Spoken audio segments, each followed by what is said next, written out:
Merci de nous retrouver pour Instant Vérité. Au Libéria et en Sierra Leone, ils sont appelés les Kamajors. En Guinée, ce sont les Donzo.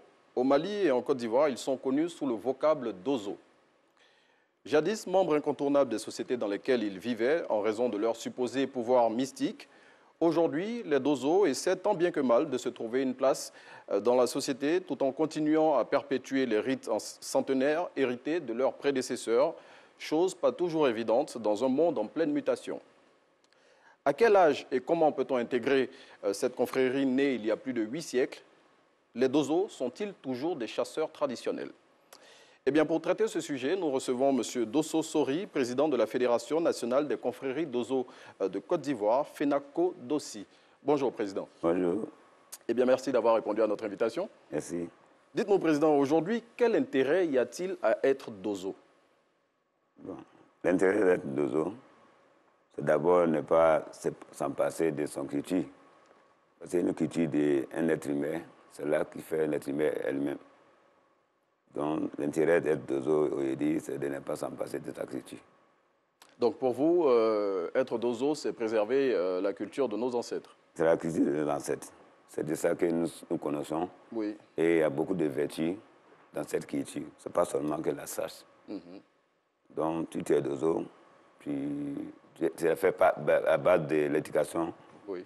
Et ça te met à travailler. Tu vas vivre de ton souhait.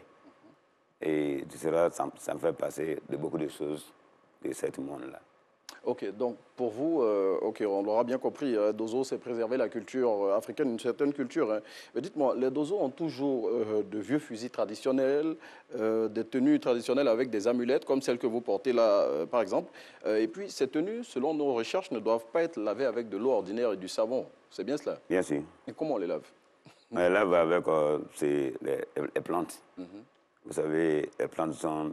le Seigneur sait pourquoi il a fait la nature. Donc la culture Dozo travaille beaucoup avec la nature. Et cette nature-là, c'est vrai que ces plantes-là, on lave les habits que nous portons. Ça protège beaucoup de choses que nous savons bien tous, en Afrique comme en Europe, dans le monde entier. Il y a des génies, il y a beaucoup de choses qui se passent dans le monde. En parlant de génie, il paraît que vous avez des pouvoirs mystiques, hein, des antiballes, comme on le dit ici, que vous avez vos amulettes vous permettent de disparaître et tout ça. Qu'est-ce qu'il en est véritablement? Vous savez, quand vous parlez de pouvoir, le pouvoir est un acquis de tout le monde. Dans la vie, il faut être honnête, il faut être juste, il faut avoir acquis des pouvoirs. Quand tu es malhonnête, quand tu mens, quand tu ne fais pas du bien, tu n'as pas de pouvoir. Donc, dans l'école de la vie, il faut que tu sois de soi-même. Donc, pour cela, il y a d'autres qui peuvent avoir des pouvoirs, comme vous le dites. Et par contre, il y a d'autres qui n'ont pas assez de pouvoir. Ça dépend de la pratique. Tout le monde va à l'école, tout le monde ne devient pas élève, tout le monde ne devient pas étudiant. Ok. Ben dites-nous, je veux dire, les pouvoirs en question dont vous parlez, avant de les avoir, il faut faire une certaine initiation. Bien Comment sûr. ça se passe déjà pour intégrer la confrérie? À l'époque, l'initiation était à 7 ans. À 7 ans. À 7 ans. Donc, dès l'âge de 7 ans... Dès l'âge de 7 ans, à l'époque, dans les ancêtres, on envoyait les enfants à l'école. Dans on envoie les enfants à l'école à un maître initiateur. Et il est auprès de ce maître initiateur qu'il devient Dozo.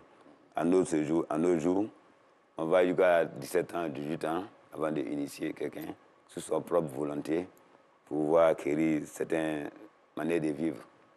Tout comme j'ai bien dit beaucoup, il y a certaines maladies que l'hôpital même ne peut pas soigner, mais la confrérie arrive à soigner comme la naturothérapie. Donc nous connaissons beaucoup la plante et la vie qui se déroule actuelle. Bien, il faut recentrer les choses, hein, Président. La culture d'Ozo se trouve particulièrement dans certaines régions de la sous-région ouest africaine. On en trouve au Mali, en Guinée, au Libéria, en Sierra Leone, comme on l'a dit, et en Côte d'Ivoire, ici, c'est particulièrement vers le nord de la Côte d'Ivoire. C'est bien cela? Pour moi, ça se trouve partout dans le monde. Hein. Vous savez, c'est les chasseurs traditionnels qu'on m'a appelé Dozo. Un chasseur traditionnel qui n'est pas initié, sinon on ne l'appelle pas Dozo. Ok. Et l'initiation consiste en quoi exactement? Expliquez-nous cela. L'initiation consiste à prendre des serments. L'initiation constitue une prise de serment. Ok, donc prestation de serment. Comment ça se fait de façon concrète? Ça se fait dans le bois sacré. On ne va pas expliquer profondément, mais quand tu vas au bois sacré, vous allez jurer de ne pas voler, de ne pas mentir et de ne pas faire du tort à ton semblant. C'est juste ça? Il y a beaucoup de choses dans ça. Et de donc, ne pas à part chercher ces trois choses-là, ton prochain. Ok. Et demander à l'esprit de te faire accompagner dans la vie que tu mènes. Quel esprit? L'esprit de nos ancêtres. De nos ancêtres. Vous êtes là, je dis, les confrères. Vous savez que tous ceux qui sont vivants, ils ont un ancêtre qui est décédé. Mais l'esprit vit. Le corps est parti, mais l'esprit vit. Okay. Donc l'esprit nous accompagne beaucoup. Donc il faut adorer, il faut se soumettre à la vérité. Donc c'est le même esprit qui encadre tous les rites initiatiques des Dozo. Hein? Bien sûr. Okay. C'est le même esprit qui encadre tout. Mais on nous a parlé du Dangu. Le Dangu, c'est quoi exactement, Président? Est-ce que vous pouvez l'expliquer pour nos téléspectateurs? Le Dangu. C'est Dangu ou Dangu? C'est Dangu. Bon, ok. On va retenir la prononciation. Voilà, le Dangu veut dire que c'est la terre. Oui. C'est la terre qui est Dangu chez nous. Oui. Mais avant de choisir un coin de la terre pour faire l'adoration Dangu, il y a des sixièmes sens que les vieux nous font, que nous sommes nés pour trouver. Okay. Et tous ceux qui sont dans la vie, que tu sois fort, comment, vous allez finir par céder par la terre. Oui. Donc, c'est ça qu'on dit Dangu. Okay. Tu vas jouer au Dangu et puis trahir Dangu. Ok. Donc, c'est le Dangu la base de l'initiation Dozo. Ok. Président, on va aborder un autre sujet, toujours concernant les Dozo. Certains Dozo ont combattu aux côtés des forces républicaines de Côte d'Ivoire pendant la guerre née de la crise post-électorale de 2010. Quel est votre regard là-dessus? Bon, je ne peux pas dire non. Et oui. Vous savez, les Dozo, je dis tout à l'heure que quand tu prends un serment au Dangu, tu ne peux pas laisser faire du mal à ton semblant. Donc la plupart, comme tu l'as dit, le temps de la crise, les Dozo ont défendu du côté de leurs villages, de leurs champs, de leurs biens. Donc ils ont agi en état de légitime défense, c'est ce bien que vous voulez dire? En légitime de défense. En légitime de défense, c'est ce qu'ils ont fait. Maintenant, par contre, il y a des gens qui peuvent porter nos tenues pour commettre des choses qui ne sont pas les vrais Dozo. Pendant ces crises. Ceux qui sont accusés d'avoir commis des exactions, pour vous, ce ne sont pas des Dozo? Ce ne sont pas des Dozo. Ok. Pourtant, l'ONG Human Rights Watch a épinglé les Dozo pour certains crimes commis pendant la crise post-électorale de 2010. Et justement, ces rapports-là ont fait que les Dozo qui devaient être inscrits sur la liste du patrimoine immatériel de l'humanité ne l'ont pas été. Vous savez, c'est ce que je dis toujours aux uns et les autres. Oui.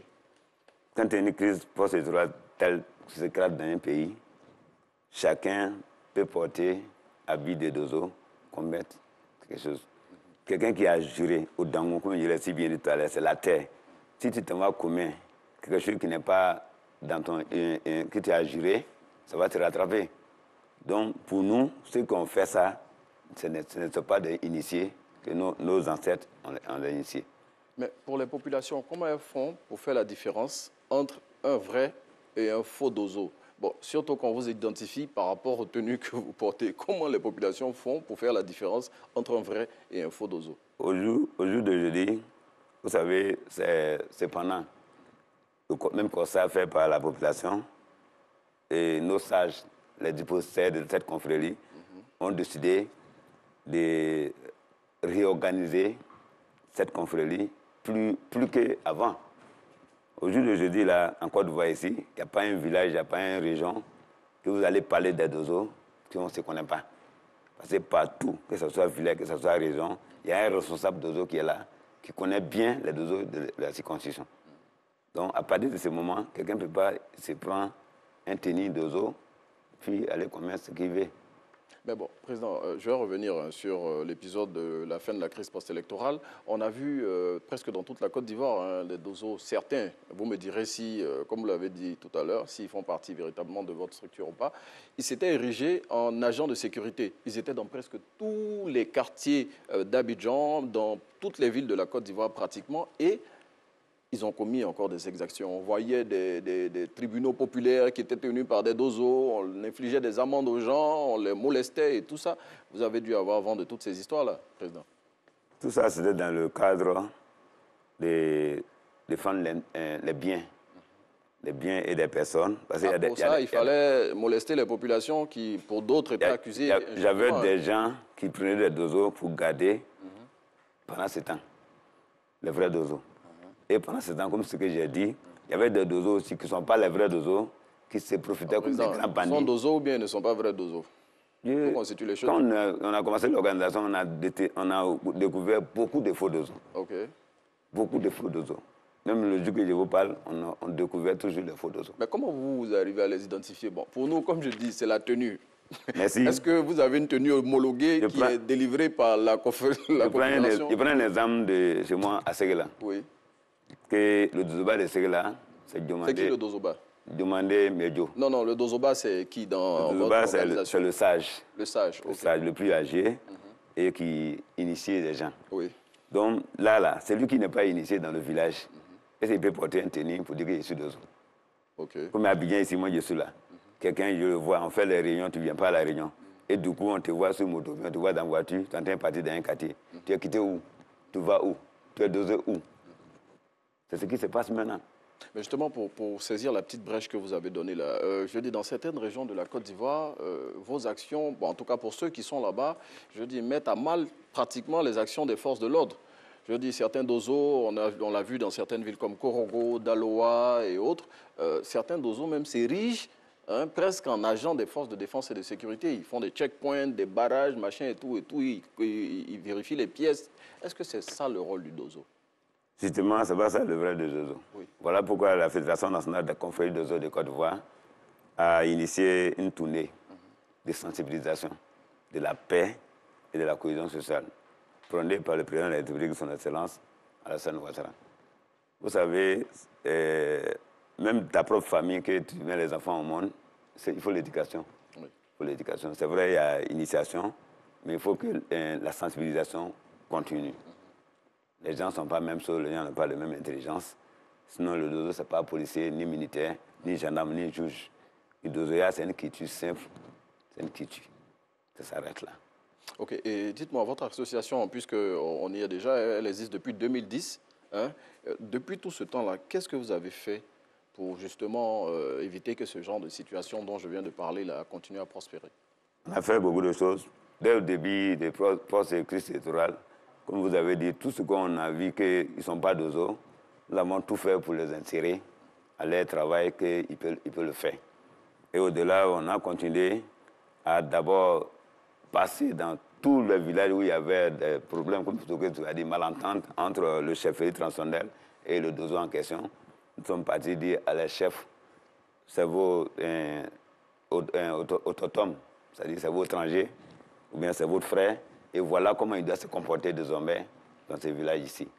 Et depuis lors, aujourd'hui, il y a des ententes dans beaucoup de villages, dans beaucoup de régions. Et donc, dans le cadre de cette campagne-là que vous avez lancée, vous faites le tour des différentes villes de la Côte d'Ivoire. Qu'est-ce qui est ressorti de tous les échanges que vous avez eus avec les différents responsables des villes où vous êtes passés? Ce qui est ressorti, c'était vraiment... Si on ne le faisait pas, on n'a pas le Seigneur, mais ce n'était pas bon. Parce qu'il y avait tellement, surtout le foncier rural, il y avait beaucoup de choses dedans. Comme tu l'as si bien dit, il y a des dozos qui pensaient que quand tu es à la terre, que tu es dozo, qu'il n'y a rien au-dessus de ça. Alors que c'est faux. Le dozo, comme je l'ai bien dit, tu n'es pas juge, tu n'es pas militaire, tu n'es rien. Tu n'es qu'un être humain et tu as sa culture. Et les autres aussi ont leur culture. Donc chacun doit se respecter. Quand quelqu'un te donne la terre avec la condition qu'il t'a donnée, tu dois respecter la condition. En tout cas, ça c'est bien dit parce que je tiens à signifier aux téléspectateurs que votre fédération compte 497 sections qui sont sur l'ensemble du territoire national et vous revendiquez 141 000 membres. C'est bien cela. Vous savez, le nombre de vos militants, je dis militants, mais de vos membres est plus élevé que toutes les forces de défense et de sécurité de Côte d'Ivoire réunies. C'est inquiétant quand même. Vous nous comparez aux forces de l'ordre.